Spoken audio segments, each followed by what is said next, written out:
viewers, this is Shri Kaburi and you're watching the weekly IAS Bulletin, where news meets nuance and headlines meets perspective. This week, from oceans to orbit, from schools to summits, your news is curated to sharpen the IAS aspirant's edge. So let's jump in. MiG-21 Bison, set for a farewell in September. Retired after 60 plus years of service, the MiG-21 Bison, affectionately dubbed Flying Coffin by some, will be ceremonially retiring this September. Tejas Mk1A will take its place. A bittersweet moment for India's aerial history.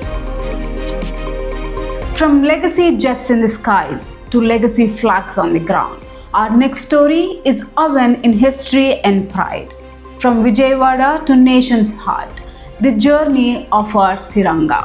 On July 22, 1947, India officially adopted the Tiranga. Designed by Pingali Venkayya of Vijayawada, the saffron, white and green stripes, anchored by the Ashok Chakra, embody courage, peace and growth. More than a flag, it's our soul in fabric.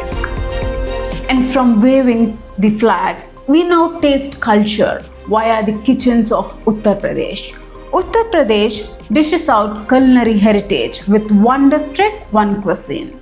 Inspired by Lucknow's UNESCO tag, Uttar Pradesh now showcases one iconic dish per district, mixing culture, culinary pride and economic boost.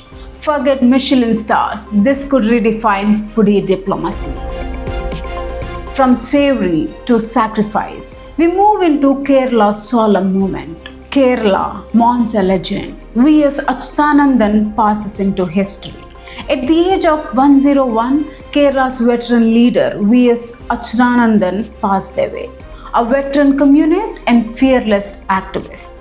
He championed wetlands, trans rights and public welfare, a conscience of the people. He spoke truth to power until the very end. From legacy leaders to policy shifts, our next stop is the corridors of power in Delhi. Supreme Court slams ED for political targeting. In a sharp rebuke, the Supreme Court warned the ED not to become a political weapon. On the MUDA case involving Karnataka politicians, Chief Justice of India, Gawai, cautioned, let political battles be fought before the people, not in court corridors. From external accountability to internal oversight, India saw a rare constitutional moment this week. Speaking of impartiality, let's turn to education, where access isn't equal yet. More schools, less access. Is private education leaving girls behind? India's private school enrollment is rising, but girls lag behind. Only 33% of female students attend private institutions, compared to 39% of males, particularly stark in northern and western states. This gender gap shows education isn't transforming evenly. From classroom inequality to constitutional upheaval, our next topic takes us to Vice President's chamber. Youngest constitutional crisis. VP Dhankhar resigns. Vice President Jagdeep Dhankhar resigned mid-term citing health reasons. India now revisits constitutional protocols under Article 67 to 71 for indirect elections and interim procedures. Turns out India's second highest office can leave faster than it gets replaced. From political puzzles to satellite power, we now go beyond Earth. India and NASA launch Climate Eye, NISAR satellite. India and NASA's new Earth observer, NISAR, is set to launch on July 30th from Sriharikota. With dual frequency radars that track everything from soil moisture to storms, this all-weather satellite will revolutionize climate and disaster monitoring. From global monitoring to global voting, India's UN stance is now a statement. Why is India saying less yes and more maybe at the United Nations? India's recorded yes votes at the United Nations have dropped to 56%, while abstentions have climbed to 44%, the highest since 1955. In a divided global milieu, India prefers strategic nuance over loud alignment, a posture of deliberate diplomacy. With global voice fine-tuned, India now balances green growth and climate readiness, from cities to coasts.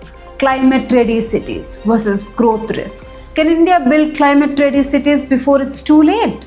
A World Bank report urges quick action. India's urban population is set to double by 2050, requiring 144 million homes, but investment is only 0.7% of GDP, far below the $2.4 trillion needed. Without empowered local bodies, climate resilience remains an urban mirage. And where cities struggle, coastlines innovate, with a search from seaweed to livelihood, green gold of the sea. India cultivates a blue revolution. Seaweed, India's new green gold.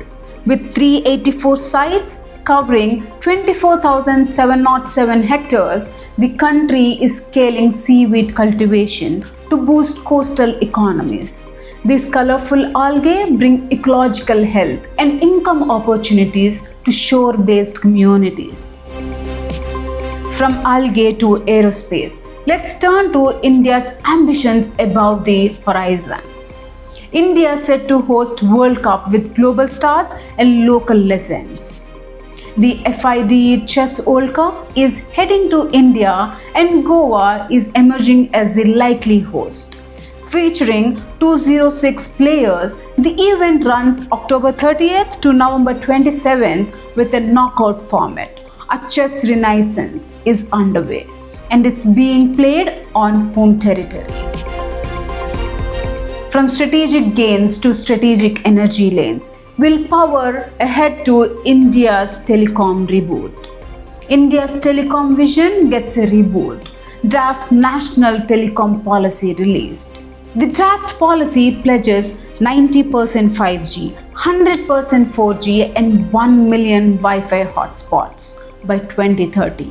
Enhanced with AI-powered complaint systems, carbon reduction goals and satellite connectivity, India is charging towards a 6G ready future, digitally, sustainably and ambitiously.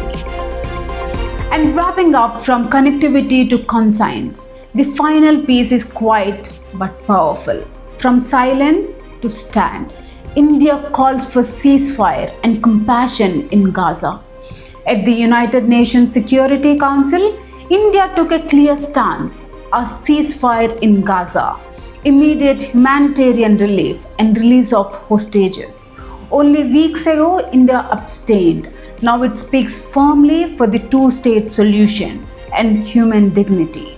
Diplomacy that echoes beyond silence. And that's a wrap for this week's IAS Bulletin, where we have navigated retiring fighters, rising flags, and coastal innovation, constitutional shocks, global diplomacy, and distal dreams, all with context and clarity.